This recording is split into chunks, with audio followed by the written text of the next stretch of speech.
Okay, in literary movements, again we have realism, naturalism, and humanism. Last, symbolism. So, we shall have a look on all these things first on what is realism.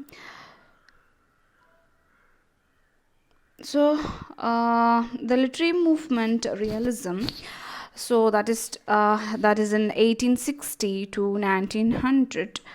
So this is again after romanticism. So the realism art movement of the 19th century was a dramatic shift from the exotic and what is called to be a poetic romanticism that dominated the art world in the decades prior.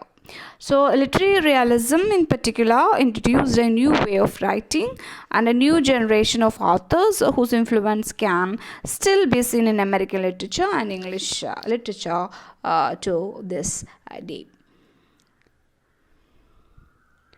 Okay, so we need to see what is literary realism. So the historical context we have here, which is early 1850s, there is a women's rights movement led by Anthony and Stanton.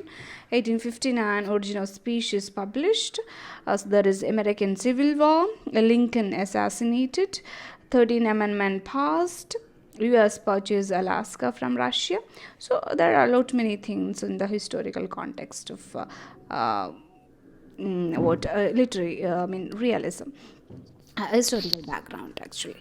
So we need to see the world view in that period. So there is Darwin's Origin of Species. Darwinism challenged traditional ways of viewing the world and human nature. So there are questions like, are humans created by God? Are we objects of fate or chance? So there is a civil war that's caused the Americans to turn from romantic ideals to harsh realities of life. So there is scientific methods and rational philosophy become valued over imagination and idealism, which is put forward by the romantics of the previous era. So literary realism, that is a literary movement that actually represents reality by portraying the mundane or the worldly everyday experience as they are in real life. So that is something that depicts the familiar people, the familiar places and stories, primarily about the middle and lower classes of society. So literary realism seeks to tell a story as truthfully as possible instead of dramatizing or romanticizing it. Okay, so we need to see this with a few clarity. So there are common elements of literature. So realism is something that is what refers to a style of writing that attempts to depict life accurately without idealizing or romanticizing, as we have said earlier. So life through a clear glass of window we are going to see, and characters are more important than action and plot. Authors interested in psychological and sociological analysis, and class is important. And diction is often vernacular instead of heightened poetic speech of the romantic ideals. And again, there is a tone is often comic and satiric or matter of fact and realistic genre of literature.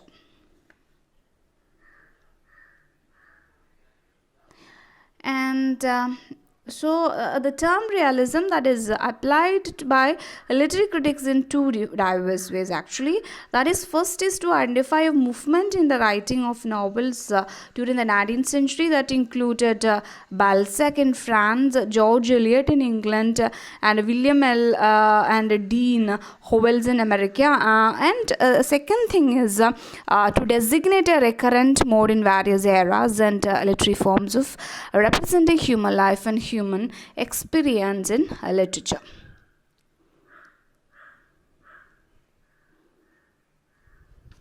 So we have these things again. So realism had its roots in regionalism, also had a local color, which is literature that emphasizes a specific geographic setting. That is something that reproduces the speech, behavior, and attitudes of people who live in that particular region. So we have one branch of realism, that was naturalism, which is reflected a belief that human behavior is determined by heredity and environment.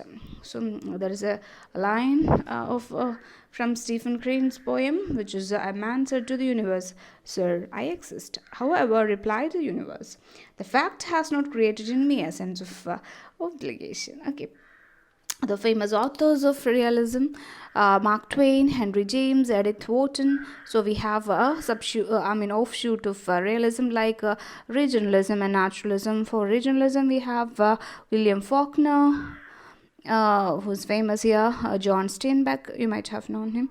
And naturalism, there we have Stephen Crane, Frank Norris, Theodore Dreiser. Okay, so literalism is a part of realist art movement that started in 19th century France actually and lasted until the early 20th century. So it began as a reaction to 18th century romanticism and the rise of bourgeois in Europe. So works of romanticism were thought to be too exotic and to have lost touch with the real world. So the roots of literary realism lies in France, and were realist writers published works of realism in novels, in the serial form, in newspapers. So the earliest realist writers include, as we have said earlier, Balzac, who infused his writings with complex characters and detailed observations about society. And we have here Flaubert, who established a realist narration. So he is a famous person, we know him today. So the first American realist author, Howell, who was known for writing novels about middle class life. So now the early American realist, Samuel Clemens, we know him from his pen name, which is Mark Twain, who was first well-known author who come to Middle America, and he published his work, which is The Adventures of Huckleberry Finn, in the year 1884. So it was the first time in novel which was captured a distinctive life and voice of that part of the country. So we have the literature of realism from through 1865 to 1980. So the historical introduction. So there are civil wars, industrialization, the westward movements, and the migration of African Americans. So realism is actually a literary movement that developed toward the end of the Civil War and stressed the actual as opposed to the imaginary and fanciful. So there we have the transcendentalism and realistic characters, such things. And Stephen Crane, he is also a writer of classical works in literature. So it is realism, as we have noted, finds its roots in the early 19th century again. So this particular genre was a response to romanticism. So realistic artists and writers wanted to get back to observations of society rather than creating exotic romantic works that are out of touch with the real world according to them. So one of the famous early literary works showing realism in literature was that of Human Comedy by Balzac. So that particular book was a series of 90 or so books examining French society. And so literary realism, we need to see that is not a hard to miss. So it has several classic elements to the writing, giving away this story as a piece of literary realism. So realistic characters and settings needed for that, and comprehends in detail about everyday occurrence. So a story could be happen within your town also. So real dialects of the area. So character development is something that is very important. So there is a class is important. So the novel has traditionally served the interest and aspiration of an insurgent middle class, so lower class or the middle class. So importance in depicting social classes again important with a realistic novel. So we have some of novels or the from the literature. We have realism in literature explores real life and stories.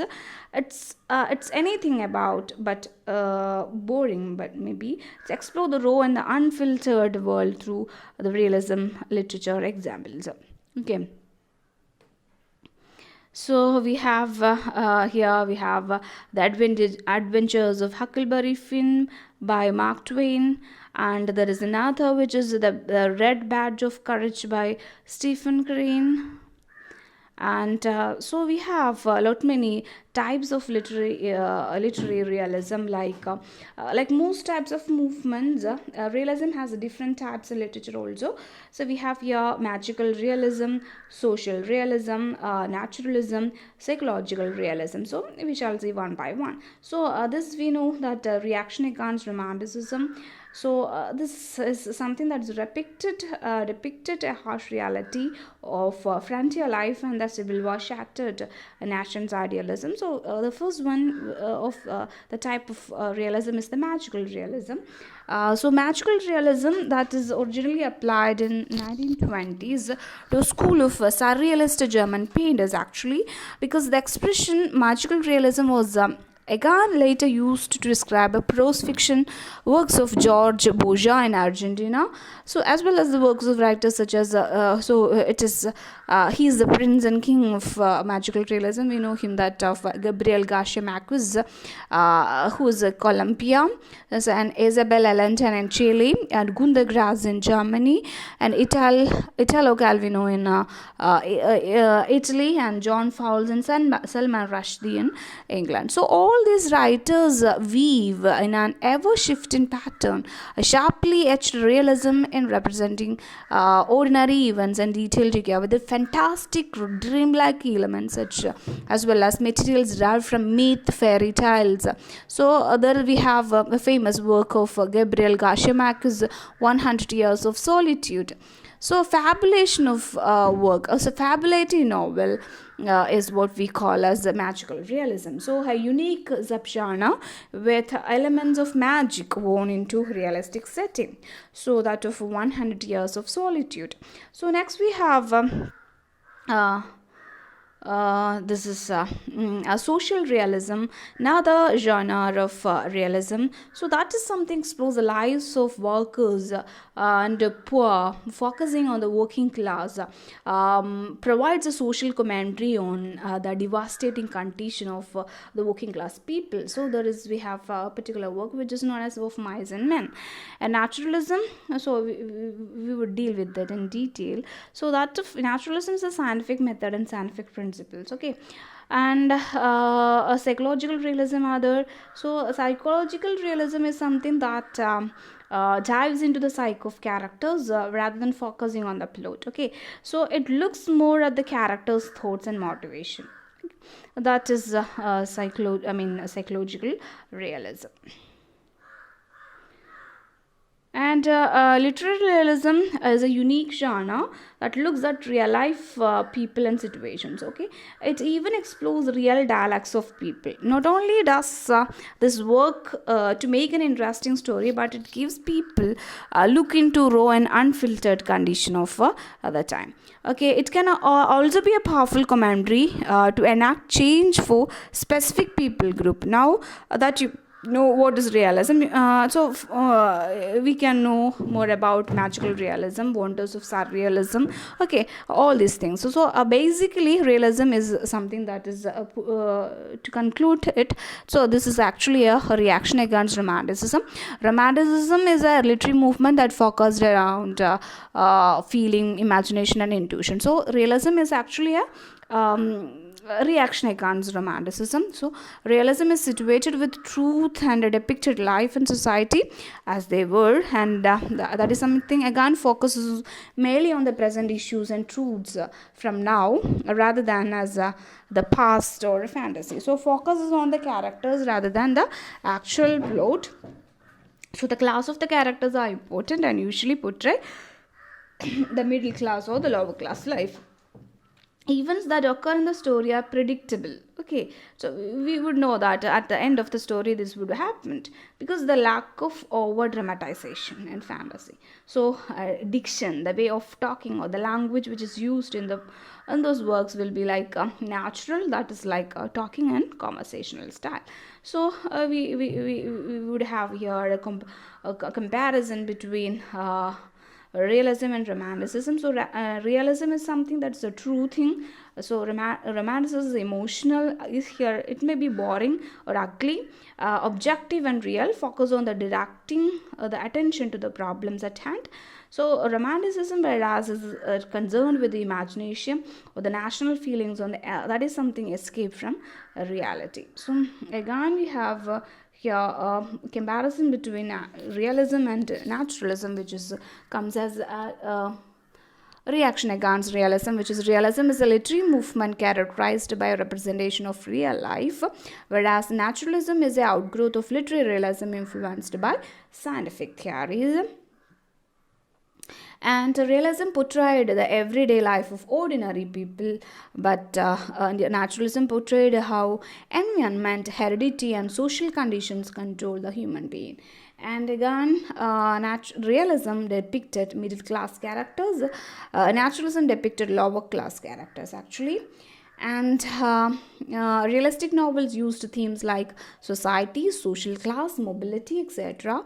But naturalistic novels are written on the themes of violence, poverty, corruption, and prostitution actually in realism. So we know the types of realism actually. So that of magical realism, that is a type of realism that blurs the lines between fantasy and reality. So magical realism portrays the world truthfully, plus adds magical elements that are not found in our reality but are still considered normal in the world the story taken place. So the epic example of magical realism is Gabriel Garcia Marquez's 100 Years of Solitude. It's a magical realism novel about a man who invents a town according to his own perception. Okay, so again we have social realism. So a type of realism that focuses on the lives and living conditions of the working class and the poor. So there is a Pavangal, Victor Hugo. So that is a social novel about class and politics in France. Okay, and third one is the kitchen sink realism. So kitchen sink realism is actually an offshoot of social realism, and that focus on the lives of the young working class British man who spend their free time drinking in pub. So there is a John Bryan, it's a kitchen sink realist novel. So there we have a social realism, socialist realism actually. So that is a realism created by Joseph Stalin. That is something adopted by communist. So social realism glorify the struggles of the proletariat, working class people. There is a particular realistic novel Cement by Fyodor Glado. So that is a socialist realistic novel about the struggles of reconstructing the Soviet Union after a Russian Revolution. So again we have naturalism, we have seen this, so we will detail it in later phase. Like an extreme form of realism is naturalism, that was influenced by Charles Darwin's theory of evolution. So naturalism that is founded by Emile Zola. That is something explores the belief that science can explain all social and environmental phenomena. And psychological realism, we have seen this psychological realism. So these are about realism. So realism is a verisimilitude, ordinary people are the, and middle class life, human personalities explored. There will be situational ironies in realism, moral truths in realism, optimism and humanism is also part of realistic novels. Whereas in naturalism there is a harsher life of people. There is a depiction of environment and heredity. Lower class people is mentioned in here. So misery and death is also there. Cosmic irony, truths and illusions, pessimism and determinism is also there in what realistic novels. So next we have is naturalism. So this is a literary genre that started as a movement in late 19th century literature. film, theater, and art. So this is a type of extreme realism actually. So this movement suggested the roles of family, social condition, environment, and heredity in shaping human character. So thus naturalistic writers write stories based on the idea that environment determines and governs human character. So this was actually a literary movement taken place around 1880s to 1940, and they used detailed realism out of extreme realism to suggest that social condition, heredity, and environment had inescapable force in shaping human characters. So the movement of naturalism is 1880s to 1940s, that is advanced form of realism or extreme realism. So naturalist writers used denotation, not connotation. So they wanted to relate feelings to scientific method. So authors they were tired of fantasies. They wanted real life feelings. So authors noticed the human act only for themselves. So the important authors are Emily Zola, who lived from April to 1840s to 1902. She was, very influential French writer, and her person shares a crypt with Victor Hugo and Alexander Dumas, and wrote the story of Therese Raquin. And we also use some of the scientific principles in naturalistic works and human struggling for survival in hostile and alien society. So in fact naturalism took its cut a cue from Darwin's theory of evolution, and which holds that life is like a struggle and only the fittest will survive. So naturalism is not a hippie fiction, so it's more pessimistic than realism primarily. So the naturalistic writers believed that larger forces were at work, because there is nature, fate, and heredity that plays the role, and the writing was inspired by hardship, whether it may be a war or a frontier or urbanization. So both naturalism and realism are literary genre that are interlinked, and however there are some differences. So we have seen this already, but naturalism suggests a philosophical pessimism in which writers use scientific technique to depict human beings, that to depict them as objective and impartial character. So but whereas realism focuses on literary technique. So realism depicts things as they appear. Naturalism portrays that of deterministic view of a character. Okay, and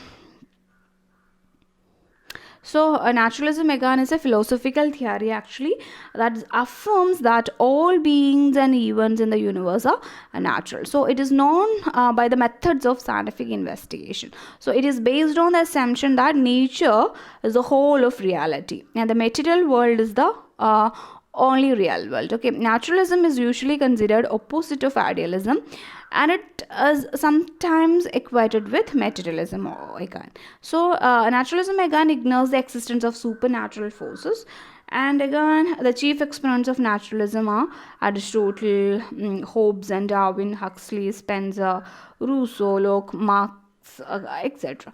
So the shift from naturalism to realism, realism to naturalism. So naturalism concludes that natural forces predetermine a character's decision. Okay, so it is something that natural forces making him or her act in a particular way. So realism poses that a decision of a character comes from his response to a certain situation. So realism is nothing more than a call to accurate observation, limited in scope and depth, especially about human character.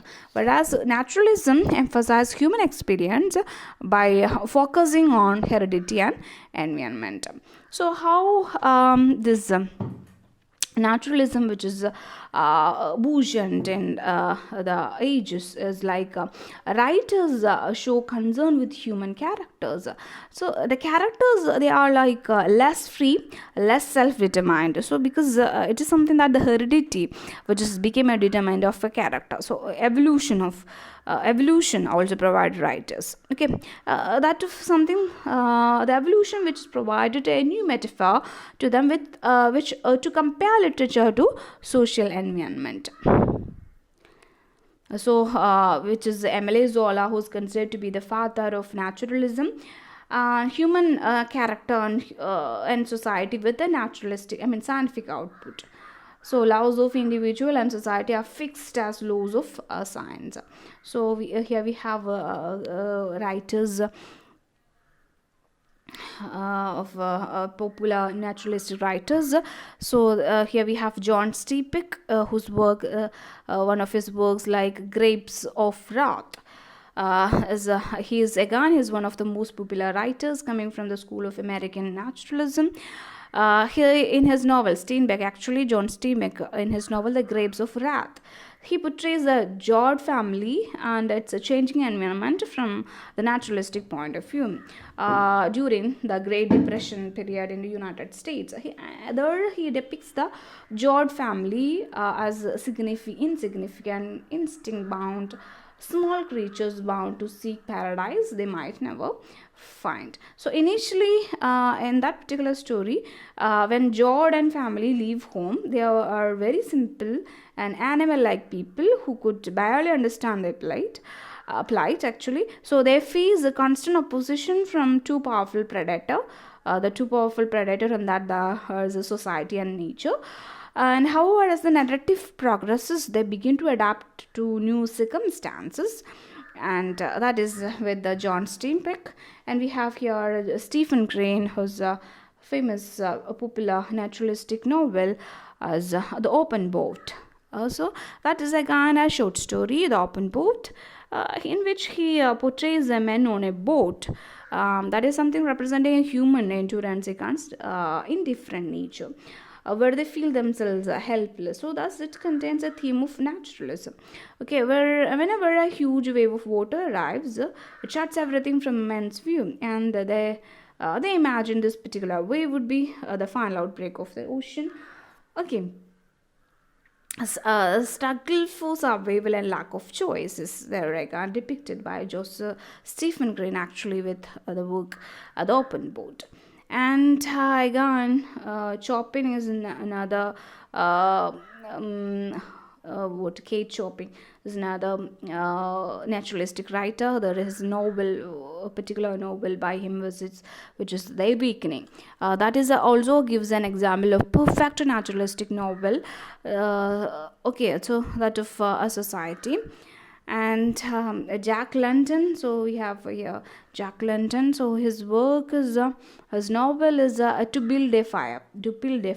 So the theme in Jack London's novel, which is a Build a Fire, is a man versus nature. So it is thus it is another good example of naturalism. So naturalism in this novel shows how human beings need to be careful at every corner. Why? As death could reach them anywhere. So waiting for them to commit a mistake and take their lives. So we see the story in this here Jack London story, To Build a Fire. It's about a man with his dog trying to survive harsh cold weather by building a fire. So in fact, the author uses the Darwinian theory, which one survival of the fittest in his work. So, the impact that naturalism has left on literary writers is colossal. Okay, so that is leading to the evolution of the modern movement. And generally, naturalistic work exposes a dark side of life, such as prejudice, racism, poverty, prostitution, filth, and disease. Since these works are often pessimistic and blunt, and they receive heavy criticism. So, despite the echoing pessimism in this literary output, naturalists are generally concerned with improving human condition around the world. So, language used in naturalism, again, we have seen like it's a vernacular language they used, the very factual, detail oriented language. And man's inhumanity to man, nature's indifference to mankind. Ordinary characters are there is use of vernacular language, realistic representation of life, and that is life is portrayed as it is really is.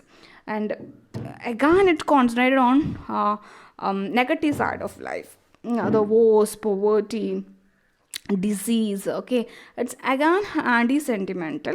So that is it is echoing pessimism as the literary output. So, factual writing they used, fatalistic they are, man is crushed by either social or natural force. Pessimistic because they used generally concerned with improving the human condition around the world, the society which will never improve. So, that is the condition of naturalism in the literary world actually. So, to put very simply, it's a military movement to begin in the 19th century, actually, similar to literary realism, and it's a rejection of romanticism, but distinct in its embrace of determinism, detachment, scientific objectivism, and social commentary. So, this particular movement largely traces to theories of the French author Emile Zola. So next we have is humanism. So humanism that is in the 16th century, actually the word humanist was coined, that to signify one who taught or wrote in the studia humanitatis or humanities. Humanities, that is in that particular century it was like grammar, rhetoric, history, poetry, and moral philosophy. That is something distinct from fields less concerned with the moral and imaginative aspects and activities of man, so, such as the mathematics, natural philosophy, and theology. Okay, so humanism is actually cultural and intellectual movement of the Renaissance period that emphasized secular concern as a result of the rediscovery and study of literature, art, and civilization of ancient Greece and Rome. So there are effects like education in the educational field, because education, religion replaced by classical education, literature, sonnets, political writing, autobiography, writers began using their own language instead of the classical languages. So that is about humanism. So that's primarily a literary movement, but is spread to arts, architecture, painting, sculpture, etc. So there is an emphasis on well-rounded education leads to the concept of Renaissance man. So humanism again is a belief in human potential actually. And who do we call a humanist? Its scholars became interested in ancient Greek and Roman culture. Artists used ancient art as models, and architects designed buildings after studying Roman Union. So, humanism is something that is against divinity and supernatural power, because the human mind as a supreme power and center of being, according to them. So, we would see this again with humanism of the writers of the classical period. So, which is something we should know, like that of the concept of man, that of his idealism and of his body shell, everything which is tracking in here. So concept of humanism is something, the belief that people can live using their intelligence and reason rather than depending on a god or religion. Okay, so secular humanism is also the means denoting attitudes, activities, or other things that have no religious or spiritual basis. And they just conserve that there is a Christian humanism, like it converts to qualities of man to human qualities, agents of social control that is organized in social life. So it's very important to survival of human being, religion. So without it, human beings can not follow also. And religion is something that makes it harder to be peaceful. So it promotes tribalism, always to be obeyed. It rewards good intention, teaches helplessness, it seeks power. These many things are bad things about religion. And religion, culture, and customs are everything which is connected.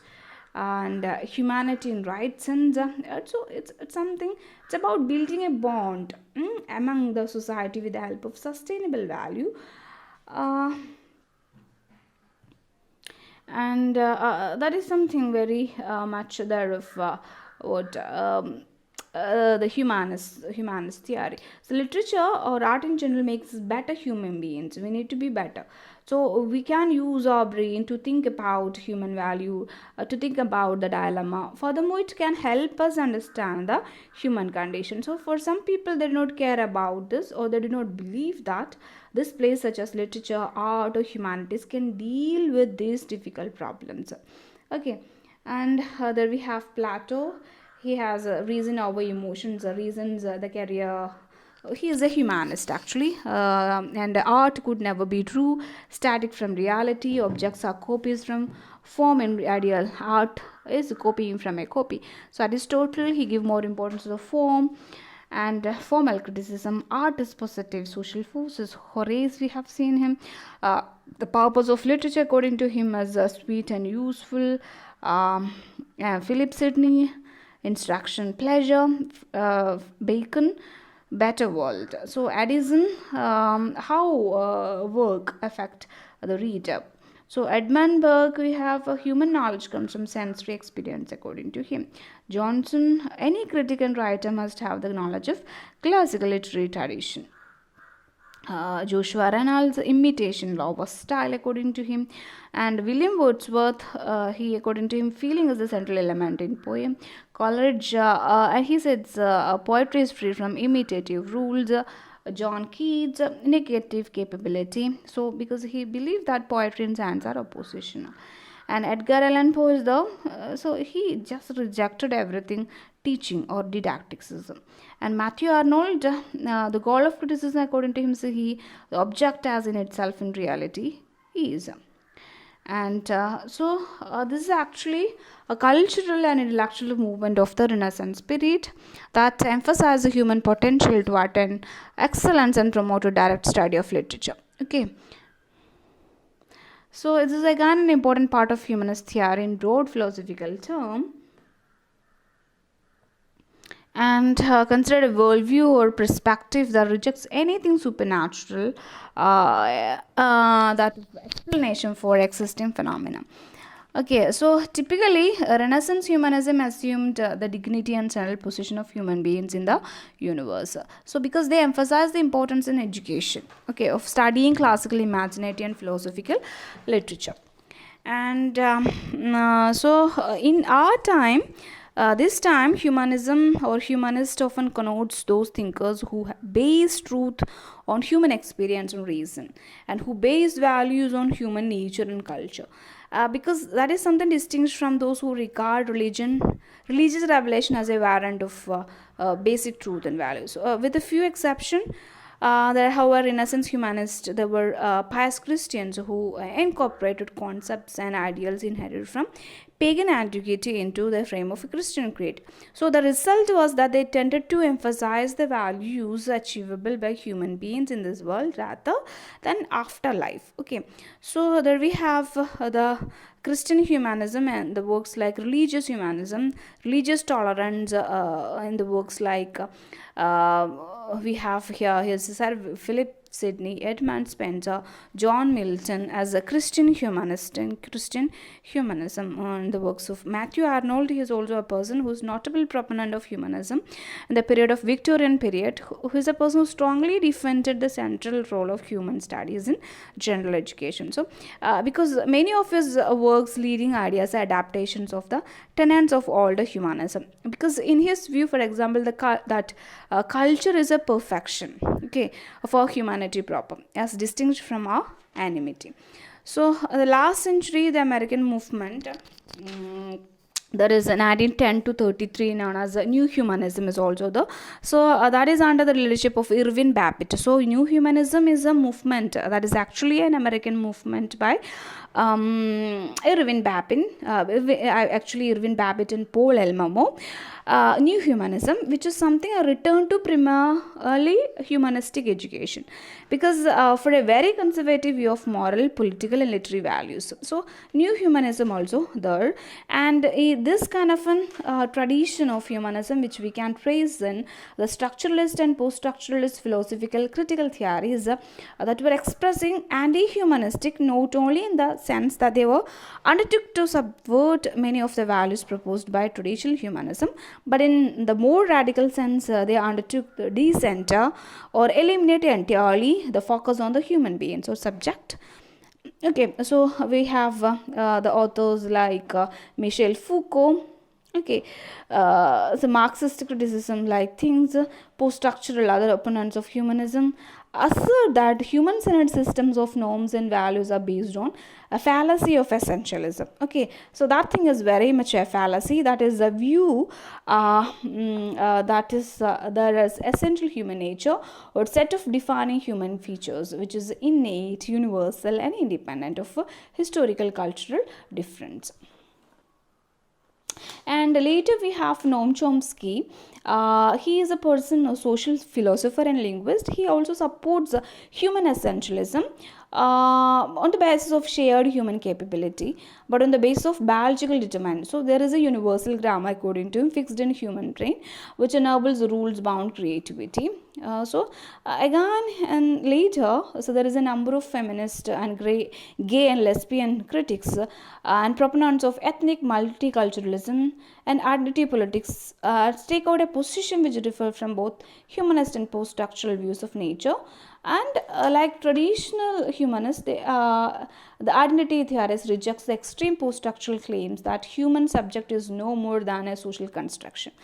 So there is a particular sexual, gender, specific ethnic identity that is something the center of scene of writing. So interpretations and political actions are there. So in opposition to traditional humanists, on the other hand, there are identity theorists emphasize the identity of the subject as a representative of one another group. So it's something rather than a representative of a universal humanity. So these are the things which you need to explore with. So every writer from very much from Plato to Aristotle, we have this element of humanism in their writings.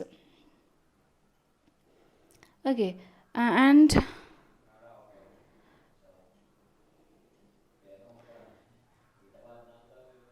this humanism and this thing is we have seen is from very much Plato to this century again.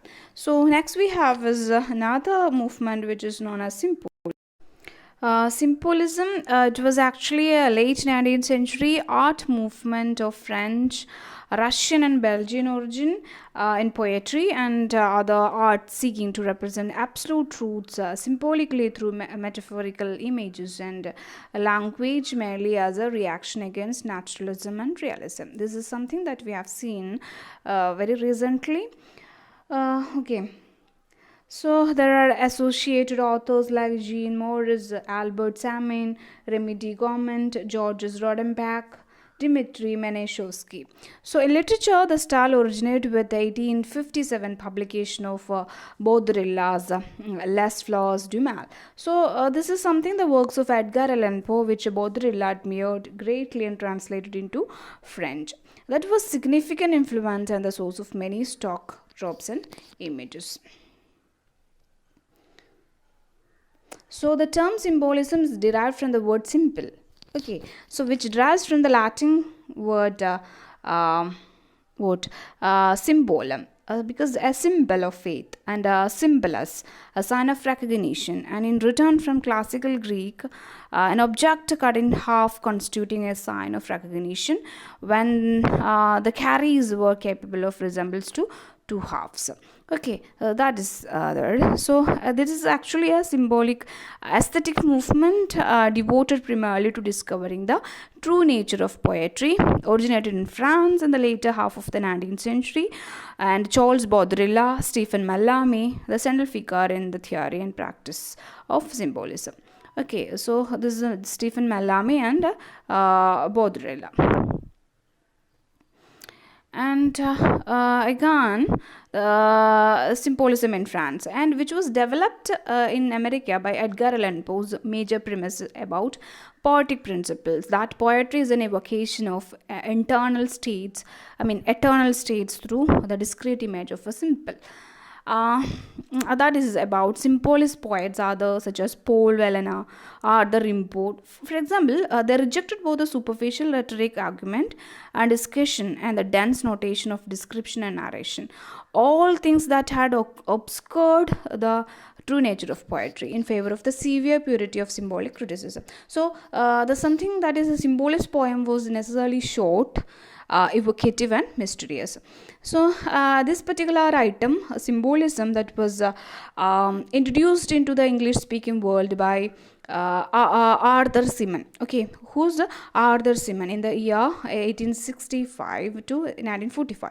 So, in the symbolist movement in literature, that of his work that is published in the year 1899. He argues that symbolism is the essence of language and literature. What? Symbolism is the essence of language and literature. So, so our first words, according to him, were symbolic, and all truly imaginative writers have been symbolist.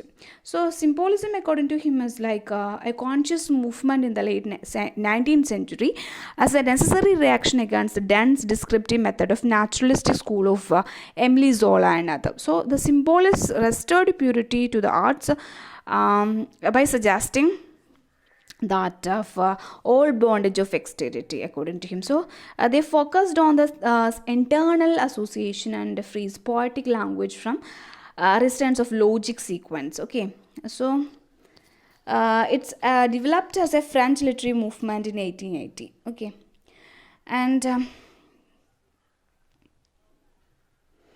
this is something there we have the English writers T.S. Eliot, who acknowledged the influence of symbolism in his work, etc. So there is Percy Bysshe Shelley, a symbolist precursor. There is a reference by Yeats that there is for every man someone scene and someone adventure, someone picture that is the image of his secret life. For wisdom, first speak in images. So if the man or a woman who is a true poet, then his or her particular image blends into universal invisible order. So that is the symbolism. This as a theory or explanation of both process of writing and the experience of reading. So this is about prolonged understanding of the production and reproduction of a state. Again, symbolism is important. It is a concept which has influenced major writers of the 20th century in different ways. Like, for example, there is Wallace Stevens. For example, he discovered a precursor to his secular euphonic meta poetry. So, because a symbolist image of the poet who is pursuing the essence of poetry into mystic solitude remained dominant. So, that kind of an image informed two kinds of things in his work.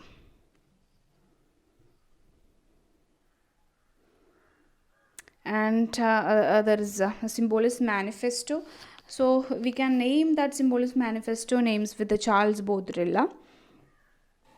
So because they wish to liberate techniques of versification in order to allow greater room for fluidity. So that of trend towards the free verse. Okay.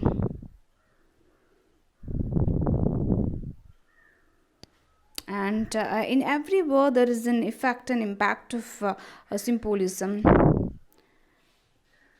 which occurred with poets actually. That if So the modern period in the decades after World War I, that was a notable era of symbolism in literature. So many of the major writers of the period explored symbols which are in part drawn from religious and traditional. Okay, some of the writers of the age are symbolist in the setting, their agent, and their action. Okay, we have here W.B. Yeats by Sanchim, Dylan Thomas and Hart Crane, and Wallace Stevenson, T.S. Eliot, James Joyce, William Faulkner, Sound and Fury, all these works which is brilliantly supervises and enables the idea of the idea of a symbolism in the work. So this is again one of the movements that's a reaction against naturalism, actually symbolism. Okay.